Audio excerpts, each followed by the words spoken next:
What's up guys? Nandito na tayo sa ating destination sa may Nito City, Powercraft Warehouse.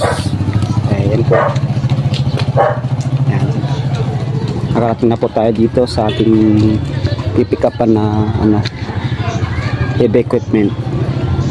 Ayan guys. Bali kasi ngayon break time nila, tanghali na, alas 12 ng tanghali. Kaya maya maya pa tayo makakapasok dyan sa loob pataas ng break time. Yung kasama ko,